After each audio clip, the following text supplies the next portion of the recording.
Ladies and gentlemen, welcome to this episode of Fighters, Coaches, and Fathers, and I'm delighted to have pro boxer Gary Kopas here with us today, the Canadian Cruiserweight champion. Gary, I see you got a. How are you, my friend? Oh, pretty good. Thanks for having me on your show. Absolutely delighted to have you on board. I see you're sitting in your nice chair, and I look above you there, and there's a couple pieces of shrapnel up there. What do you got? The little guy in the middle. That was my first title I won. That's the Western Canadian title. I won that by 6-round TKO, I believe, against Taylor Bull, and then the one to my left is the Canadian title, which I won against David Whittom.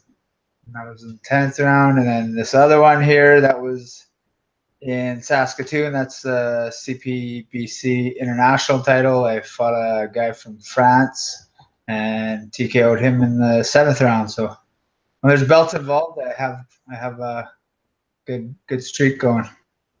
Yeah, no kidding. And congratulations on that. Let's go back. I'm always interested in how fighters grow up. Like, let's talk a little bit about, growing up, your parents. We always in Saskatoon, your parents growing up, and you as a kid. Okay. Well, I mean, I was born in Regina, kind of lived there till I was about 4 or 5, went out to BC for a while, came back. And then that's when I, started, in my early teens, maybe 11, I started getting into the whole fighting in schools thing. And, back then it was a lot easier to get into fights and like compared to these days. And then I moved to a little town called Meacham, just outside of Saskatoon. From there, came to Saskatoon. And yeah, my mom was single for part of it. I had a stepdad. We went to a lot of different schools. We moved lots, so I was always the new kid. So I was always getting in fights that way. And then I joined Taekwondo for a little while, a couple of years actually, and then but I was still getting in fights, and I was always the new kid getting challenged, and then in about, well, it was grade 8. I just moved just off of 20th Street actually, and there's a boxing club on the corner, and me and my buddy walked in and seen my future coach, Sherrod Tebow.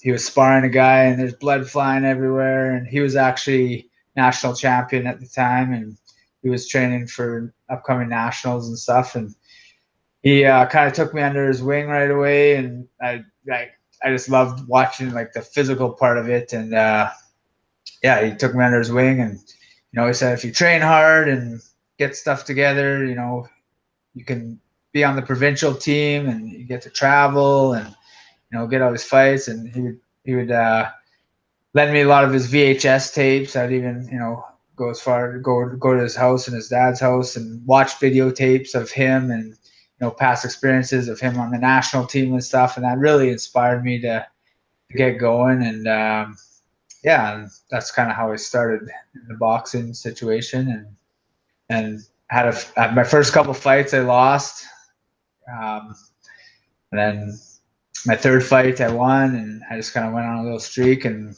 I loved it from day one. Even when I lost, it was still awesome. And then from there, I just kind of moved up. I got on the provincial team, and got to travel all over the place, especially during high school. It was really cool because I didn't really travel much with my family. I got to go all over Canada. Been to every province at least once. Stuff like that was really, really awesome for a kid, teenager that haven't been past Saskatchewan. Like BC, Alberta, Saskatchewan is all I've been to, if it wasn't for boxing. So that was a really cool experience growing up. And then yeah, that's interesting. Let's talk about that for a second. I want to go back a little bit because You said it was kind of easier to get in fights back then. And I think I know what you're talking about.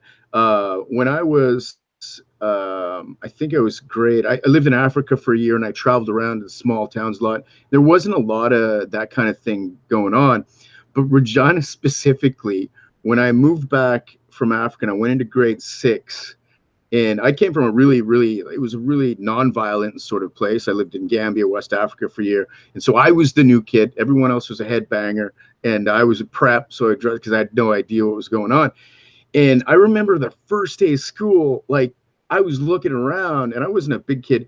And there was fights going on. And I remember this one kid was sticking his thumb in this other kid's eye. And I was like, oh my goodness, I've come from Africa to come to Regina, Saskatchewan, and I'm horrified at the level of violence because I'm not used to it then. But then as you start to realize it's kind of a rite of passage for us as young kids going up, and it's like, hey man, what do you know about yourself if you've never really been in a fight?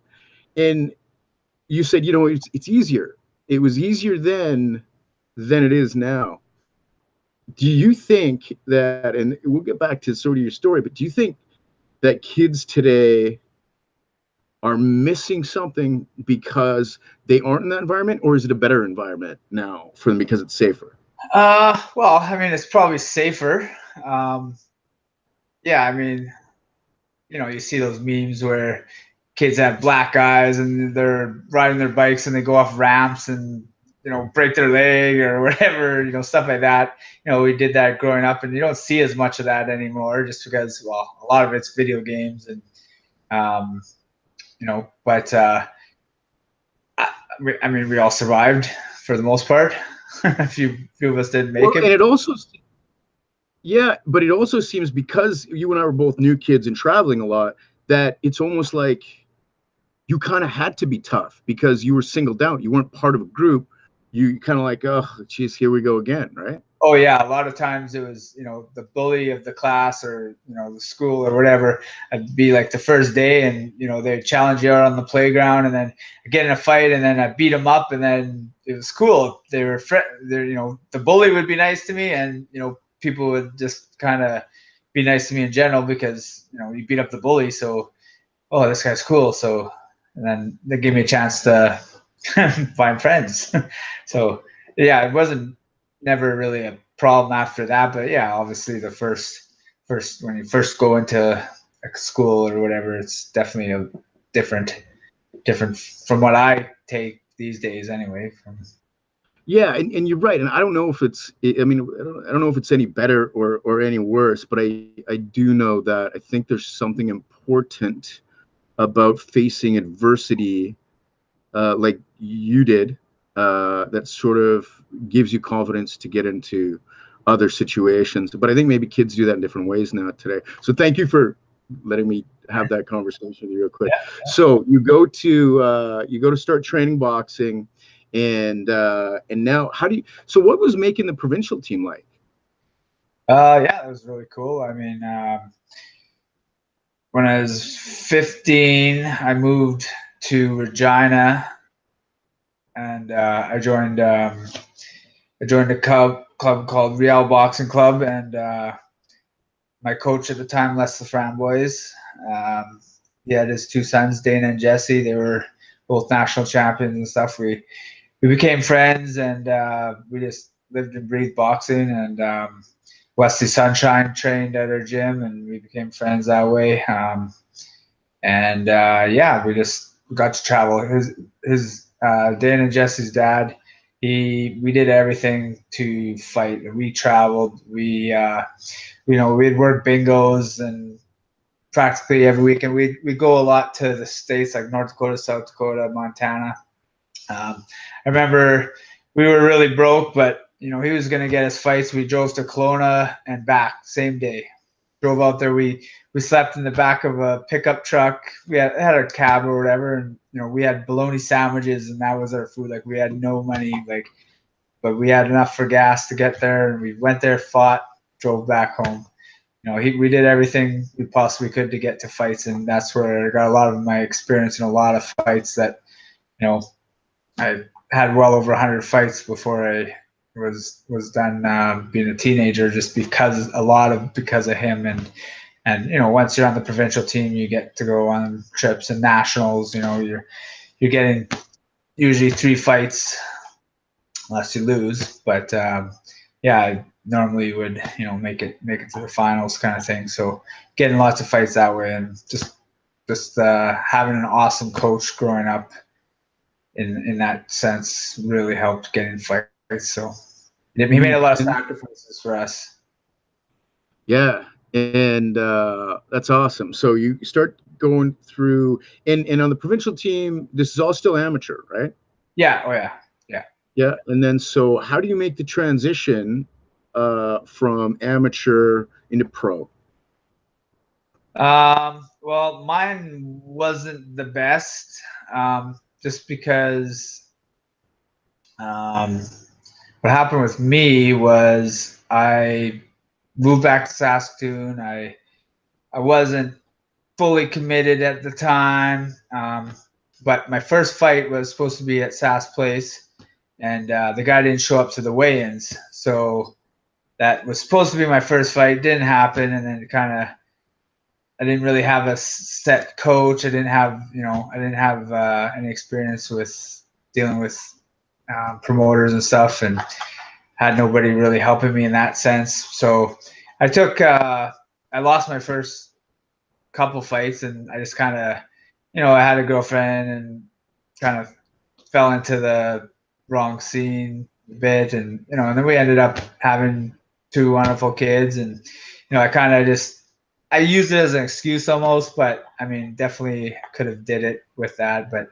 I just kind of fell off, during my 20s or whatever, and later on we ended up getting divorced and stuff, and so I had more time on my hands, and um, this guy was doing amateur MMA here, and he phones me like on a Wednesday, and he's like, "Hey, you want to fight on Saturday?" I was like, "Sure." So I just kind of went from that, and I just kept winning, like very amateur MMA. Like, I would definitely can't compete with guys, with the jiu-jitsu and So stuff.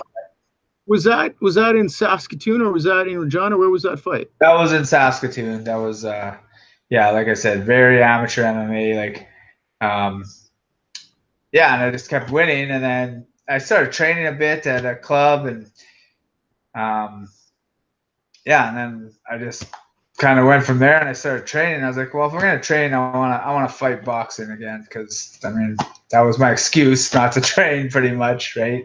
I had my kids, but I had more time on my hands because I don't have them all the time, right? Half time, so then I just kind of fell back in love with it again, and kind of went from there, and had ups and So downs. so how did you? Yeah, and you sort of are, and I gotta be careful how I say it, but you're a bit of a late bloomer in terms of where you started from, and now as you start to really perform and really, really good things are happening. Talk to me a little bit about meeting Adam, Lorenz, the guys at Bang Muay Thai and Modern Martial Arts Center in Saskatoon. How did that happen? How did that happen? Well, they actually trained at a gym before. Like I knew Adam from that. My kids, my son Taylor, Austin, I got them into jiu-jitsu at the club that they trained at. Taylor's 4.5, and yeah, they were in jiu-jitsu for about 4 to 5 years, and that's kind of how I met them, knew of them and stuff. And I did train at that gym a little bit with them, but nothing too serious. And then I was training at Nelson Boxing Club, and they ended up shutting down. And yeah, there was another boxing club, but I won't step foot in there. I won't even mention their name. It's not worth it. But yeah, anyway, and I knew them somewhat, and I knew that they were awesome people, and I really enjoyed training with them when I did. So I knew they opened a new gym, and I went and checked it out, and yeah, they welcomed me, and yeah, I just kind of fell in love with it. It was really awkward at first, especially, with the Bang Muay Thai system. It's a lot of different stuff than you would normally traditionally learn it from boxing. A lot with the footwork and stuff, and switching and that stuff doesn't really get taught in boxing much. It's always a no to switch, and and the different angles. I mean, there's always been angles, but it's the way they do it too, like the training of the repetition, and it just, it's helped my game a lot. So Yeah, and you've been like, when I think about over 100 fights before you went pro and amateur and all that stuff. I mean, you've got ingrained talent and ingrained instincts in the way that you fight. You kind of almost don't even have to think about it until you now all of a sudden are starting to adopt a new tool or a new strategy. And you said, like you just said, it's kind of awkward. What's the process of relearning or adding that to your toolbox? Well, it was repetition, a lot of repetition, right? Like, when I had my first fight with modern MMA, that's when I won the little guy there. I was fighting a guy that was like 6'5" and tall, and and we had a couple of combos that I knew, and I was really trying to like knock him out and stuff. And I watching the fight, it was like I did a lot of stuff that was cool. It was a lot of stuff that I was learning in the Bang Muay Thai, but I wasn't capitalized on it properly, I don't think, as much as I could have. And he's a tall, awkward guy too, so it was harder that way. But and then the next fight and the next fight, and just seeing it progress is so cool, because seeing the stuff I'm doing, it's just muscle memory of whether it's boxing or the Bang Muay Thai, everything kind of mixed. Sometimes I'll resort to old stuff where I, sit there and bang it out, but then I see a combo that we, do repetitions in the gym all the time, and it's really cool seeing that stuff progress through the fights that I've had with them, and each one I'm, doing different stuff, and it's really cool that way. Yeah, that's interesting. You and I are, I think you're maybe a little bit taller than I am, but I'm about 5'11", and no, and whenever that's me on a good day. Yeah, and but whenever I have to spar against a guy who's you're usually not 6'5". Usually guys would be like 6'3". I mean, I can't even get inside, and then you're just getting out jabbed the whole time.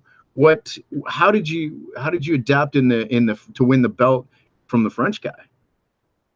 The French guy, or the guy that was 6'5", he was from Alberta, but okay, yeah. So I just I took a lot of shots that I shouldn't have, but just worked my way in, and I really tried to get on the inside, and I've outworked him, I think. Like, the fight's pretty entertaining. I would definitely suggest watching it.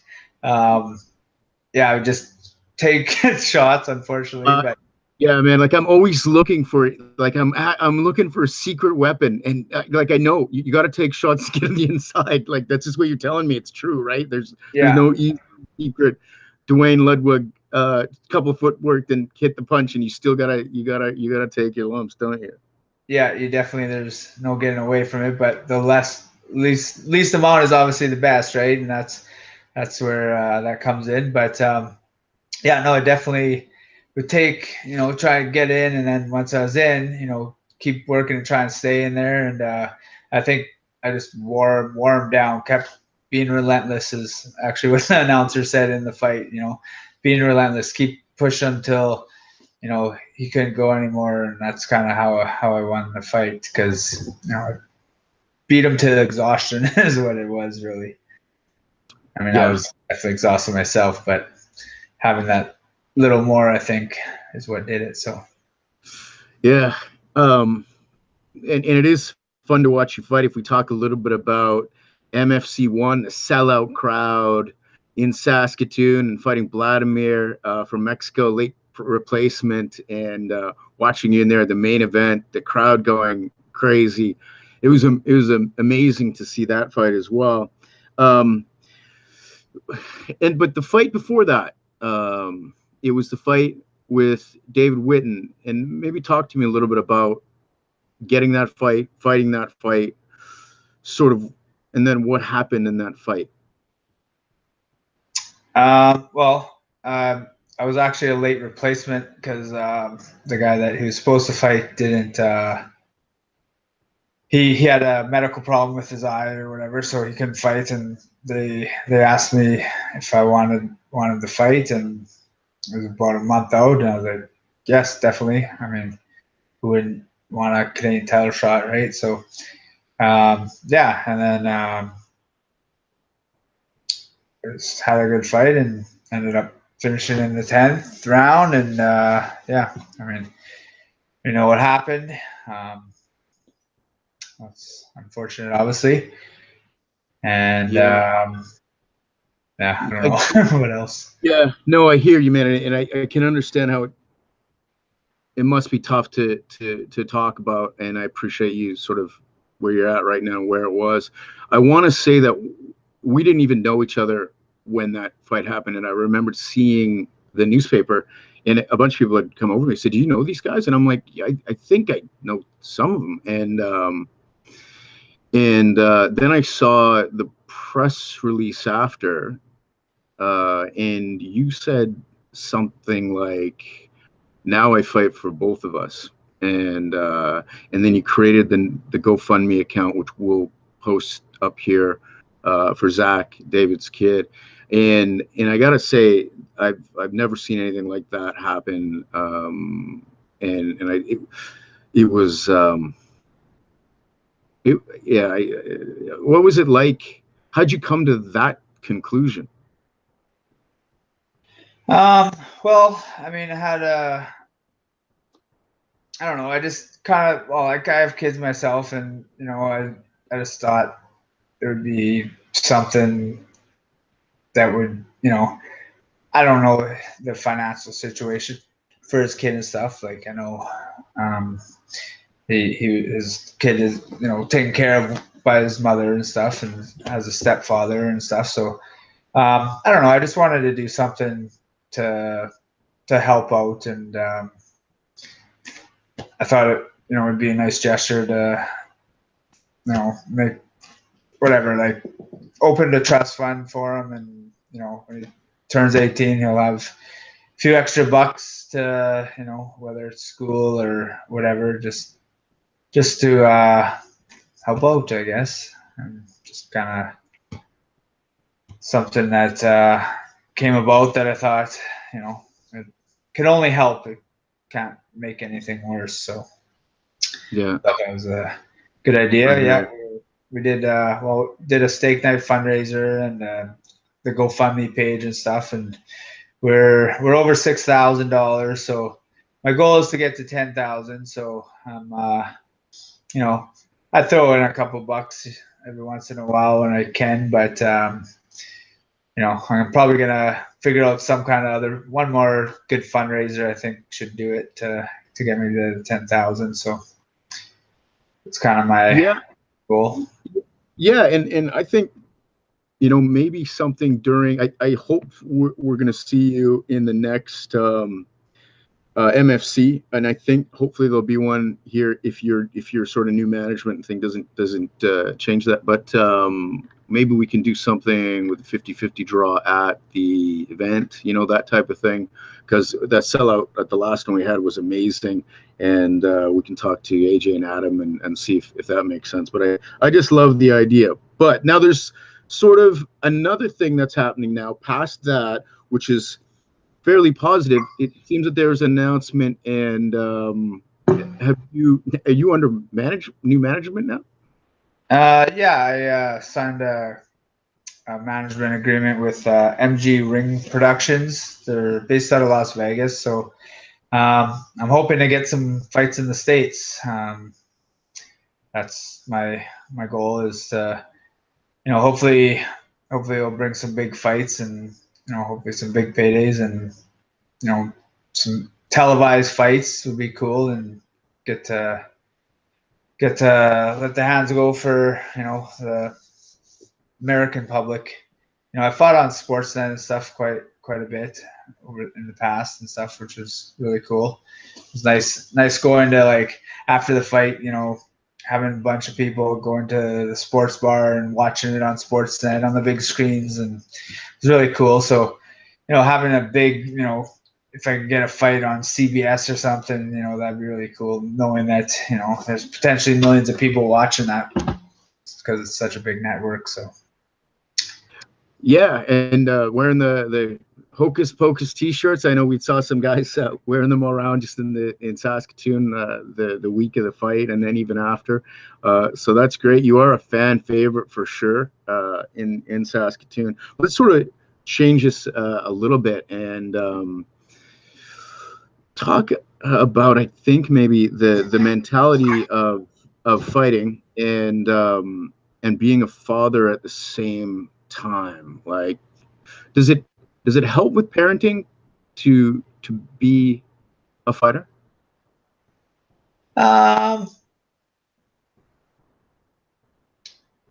Yes and no. I mean, honestly, both my kids growing up, like, my one child's 18, not even a child, 18, and my other guy just turned 13 on the 5th there. So, but honestly, they're both very, very, like, well behaved. And my older one, we boxed. Like, I coached for a while, and he's been to boxing, he's been to jiu-jitsu. Jiu-jitsu helped a lot with them too, like, just sport in general. Like, they always played. My younger one, he loves football. He's big into football now. He's playing every kind of part of the season he can get his hands on, spring, fall leagues and stuff. And yeah, I think just overall, I think it's really cool. Like, his friends and stuff, they look up to me and stuff. And being on TV and stuff when fights coming up, and he has his friends, oh, I seen your dad on TV. And even, like, I've had a couple of his friends ask for autographs and stuff, which is kind of cool, just knowing that my kid, right? So it's really cool that way. But yeah, I mean, overall, they've been good since they're babies. And I know every parent says that, but, like, I really haven't had any, major issues with them through their whole lives, which is definitely a blessing. I don't know how I did it, or, well, we did it. Their mom's really good with them too. Yeah, so a lot of support from both sides of the families, and yeah, so. Yeah, it's amazing, and I think that truly is a blessing. A lot of times, the kids can teach you or us as older people a lot. Let's go way back now. Let's talk about maybe one of the most valuable lessons that your father or mother taught you, Gary. Most valuable lesson. That's a tough one. Well, I mean, definitely, my mom taught me how to be tough, for sure. Like I said, there's some points in our lives where we didn't have much, and we made the best of it. And she, as a single parent, waitress and took care of us, and that was really inspiring, just to have that. And just led, yeah, she definitely never, like, always had a bunch of love for us. And yeah, that was just a big part of why I got into stuff like the fighting, the competing and stuff. I wanted to make her proud, and my family proud, and hopefully, and yeah, I just can't stop doing it. It's addicting. Yeah. And it's a feeling that most people don't get, because it takes a special someone to get punched in the face. And not that I like it, but it's not the worst thing ever either. I've been through a lot worse. So, I hear you. Yeah. So yeah, big meteoric rise really in the last couple of years for Gary Kopas. Good conversations, good things happening, continuing to grow up, new management group. When you look at the cruiserweight division in the U.S., is there anyone out there that you're kind of like, I could beat that guy, I could beat that guy, that you want to call out? Nobody specific. There's a guy. His name is Mike Wilson. He's for somewhere down south. I tried, almost got a fight lined up with him. I can't remember. He has a title of some sort. I wouldn't mind fighting him eventually. Taking his title. I love it. You're like, I get lucky. I get lucky when I get titles. Yeah, when belts are involved, I'm winning. Yeah, but that's yeah, I definitely maybe put my international title up against whatever belt he has. So that's the only one I know offhand, really. But I mean, I just kind of started with these guys, and hopefully I get some offers in, and some cool opportunities. Well, I'm absolutely certain that they will be coming shortly, and it was wonderful to talk to you again, my friend.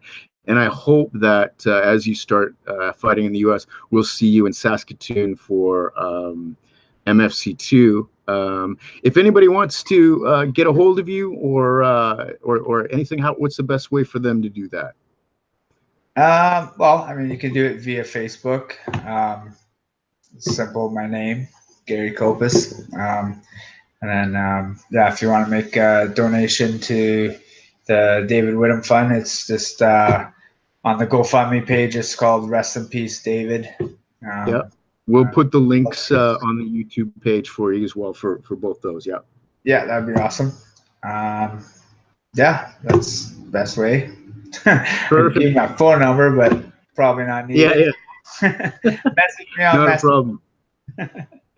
There you go. Gary Kopas, thank you so much for taking the time, and I look forward to seeing you on the TV in the U.S. and then later this year in Saskatoon. Awesome. Thanks for having me. Thanks, brother.